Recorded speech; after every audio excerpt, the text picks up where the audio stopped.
남북 정상회담이 이틀 앞으로 다가온 가운데 우리 준비위원회가 1차 리허설을 진행했습니다. 오늘은 남북이 합동 리허설을 통해 회담당의 시나리오대로 모든 사항을 점검합니다. 성승환 기자가 보도합니다.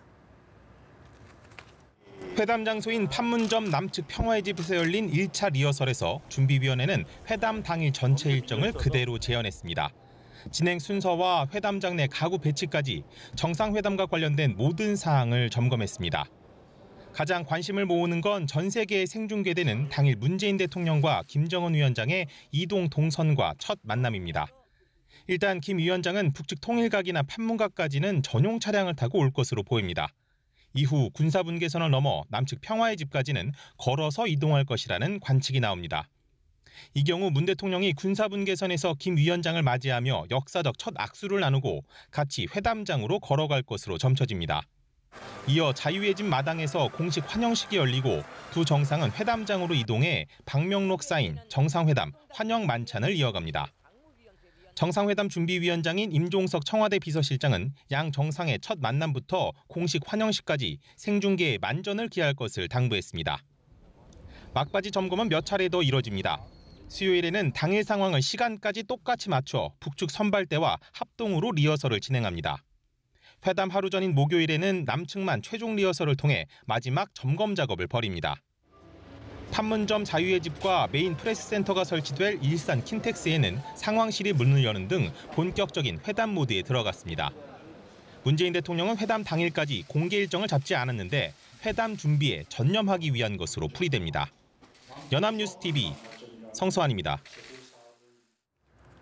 도널드 트럼프 미국 대통령이 현지 시간 24일 북한이 우리와 가능한 빨리 만나고 싶어 한다는 걸 들어왔다며 전 세계를 위해 훌륭한 일이라고 말했습니다. 트럼프 대통령은 국빈 방문 중인 에마뉴엘 마크롱 프랑스 대통령과의 정상회담 모두 발언에서 곧 김정은 북한 국무위원장과 만날 예정이라고 밝혔습니다. 특히 트럼프 대통령은 김 위원장에 대해 매우 열려있고 훌륭하다고 칭찬하는 한편 매우 좋은이라는 표현을 2번이나 사용하며 좋은 논의를 하고 있다고 강조했습니다. 한일 정상이 어제 전화통화를 갖고 최근 한반도 정세 변화와 북일 관계에 대한 논의를 했습니다. 문재인 대통령은 종전선언이 남북만의 대화로 해결되는 것이 아니라 남북미 3자 합의가 이루어져야 성공할 수 있다고 강조했습니다. 팽재용 기자가 보도합니다. 문재인 대통령은 아베 신조 일본 총리와 남북 정상회담 등을 놓고 40분 동안 전화통화를 가졌습니다. 양국 정상은 남북 정상회담의 성공이 한반도뿐만 아니라 북일 관계에도 도움이 될 것이라는데 공감했습니다. 아베 총리는 남북 정상회담에서 종전선언과 평화협정 체결에 어떤 전망을 갖고 있는지 물었고 문 대통령은 남북미 3자 합의의 필요성을 강조했습니다. 최소한 남북미 3자 합의가 이루어져야 성공을 할 수 있다며 그 조건을 갖출 수 있도록 미국과 긴밀히 협조하고 아베 총리와도 협의를 해 나가겠다라고 말했습니다. 아베 총리는 남북 정상회담에 이어 북미 정상회담이 성공적으로 이어지면 일본과 북한 사이에서도 자연스럽게 대화를 할 수 있을 것이라며 기대감을 보였습니다. 특히 아베 총리는 지난 2002년 고이즈미 당시 총리의 평양 방문 때 맺은 평양 선언을 언급하며 북일 관계 개선 의지를 보이기도 했습니다. 아베 총리는 남북 정상회담과 북미 정상회담의 성공은 핵 문제, 미사일 문제, 납치 문제가 해결된다는 걸 의미하며 평양 선언에 입각해 과거 청산과 관계 정상화를 이룰 수 있을 것이라고 말했습니다. 아베 총리는 일본인 납치자 문제 해결을 위한 협조를 요청했고 문 대통령은 남북 정상회담에서 그 문제를 김정은 위원장에게 말할 생각이라고 밝혔습니다.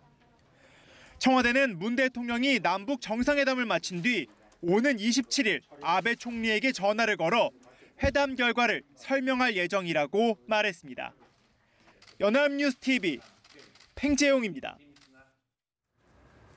네, 경찰이 드루킹 김모 씨가 운영한 느릅나무 출판사의 자금 출처를 조사하기 위해 회계법인과 파주 세무서를 압수수색했습니다. 드루킹 측과 금전 거래를 한 김경수 의원의 전 보좌관은 이르면 이번 주 경찰에 나와 조사를 받게 될 것으로 보입니다. 김종성 기자가 보도합니다.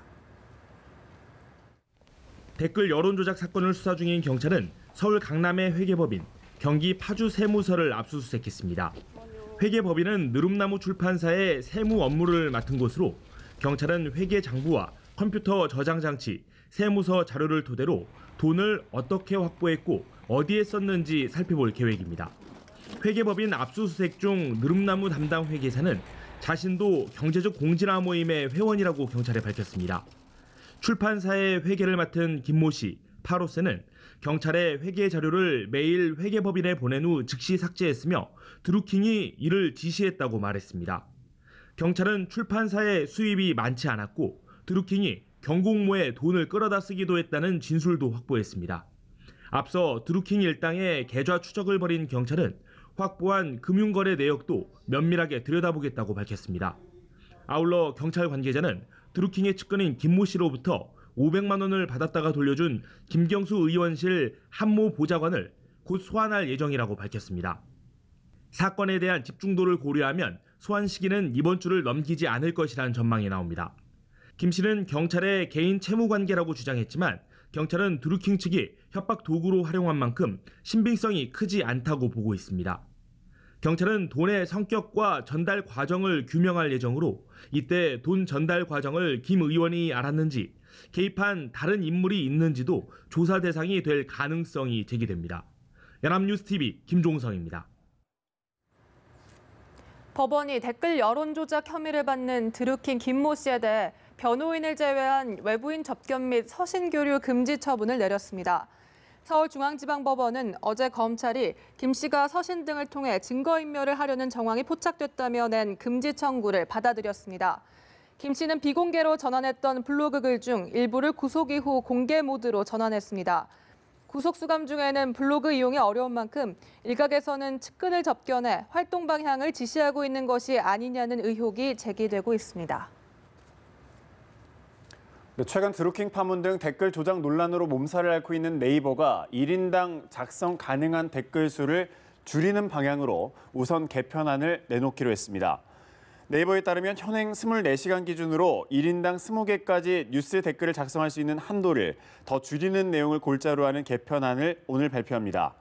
개편안에는 자동 댓글 작성 프로그램, 이른바 매크로 사용을 막기 위해 연속 댓글 작성 시간을 제한하고 기사 1개에 작성 가능한 댓글 수를 제한하는 등의 방안도 포함될 것으로 전해졌습니다. 드루킹 댓글 조작 의혹 사건이 전국을 집어삼키고 있습니다. 야당은 연일 특검 도입을 요구하면서 여론전을 벌이고 있지만 민주당은 이를 사실상의 대선 불복으로 규정하고 강경 대응에 나섰습니다. 정영빈 기자의 보도입니다. 한국당 의원들이 드루킹 사건의 근거지로 꼽히는 경기도 파주의 느릅나무 출판사를 찾았습니다. 특별검사 도입을 촉구하는 동시에 문재인 대통령 지지 모임으로 의혹 공세를 확대했습니다.